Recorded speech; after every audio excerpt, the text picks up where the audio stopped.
Good evening, everybody. Good evening. The phony war is over, and now the phony general election campaign has begun.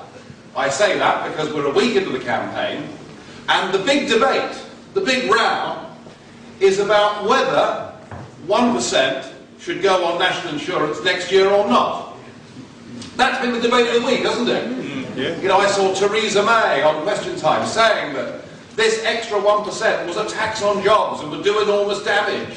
The government saying that if it didn't go on, well, where on earth would the Conservatives find the money? What would have to be cut? I mean, it's truly incredible that here we are with an accumulated national debt of £1.4 trillion, that we have an overspend this year alone of £183 billion.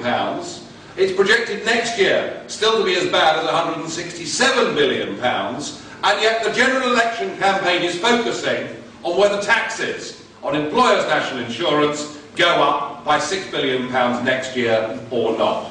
Truly, we are not having a general election. We are not having a proper debate. Tonight, things have moved on a bit, and now they're saying that possibly, just possibly, there may have to be one or two job cuts in the public sector.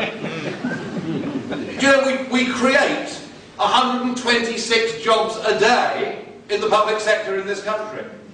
But since Tony Blair came to power on May the 1st, 97, remember the music? Things can only get better. Gosh, the country was taken in, wasn't it? But since then, 850,000 extra people have been put on the public payroll. And of course, playing piggy in the middle, we have Nick Clegg and Vince Cable, but they too are not saying anything different to the Labour or Conservative parties about the state of the British economy. And what we're saying, as UKIP, in this general election campaign, is that we need very substantial, big, I'm afraid massive, cuts in government spending in this country, cuts in the public sector, much of which is wholly and completely unnecessary.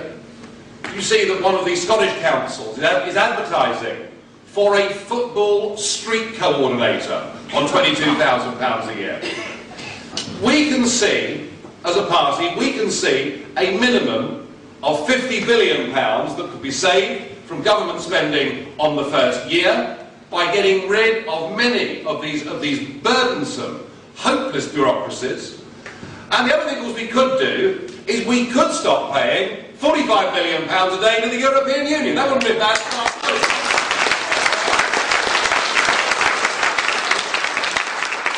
So what you get from us is straight talking. We can't actually have schools and hospitals and all the things that we feel the state should provide in a civilised society if we haven't got a productive economy.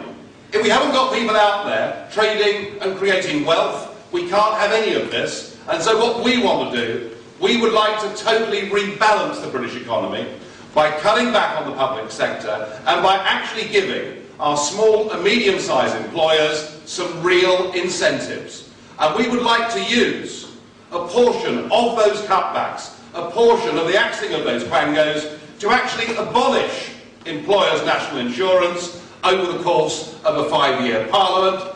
My goodness me, that would create, on its own, just that one measure, hundreds of thousands of jobs over the course of the next parliament. And all this nonsense we hear about we must tax the rich, we must bash the bankers, we have to show that we don't like people who are wealthy and successful. Well, didn't we learn from the 1970s? There are one or two of you in this audience that I think can remember the 1970s.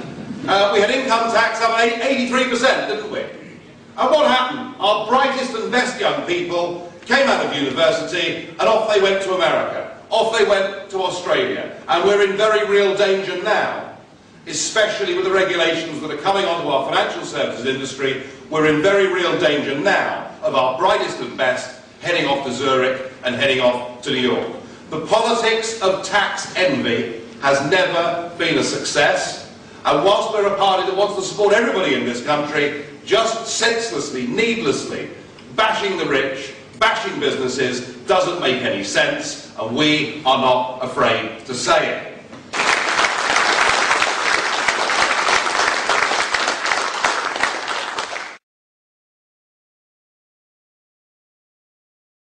To find out more about who we are and what we stand for, go to the UK Independence Party website at www.ukip.org.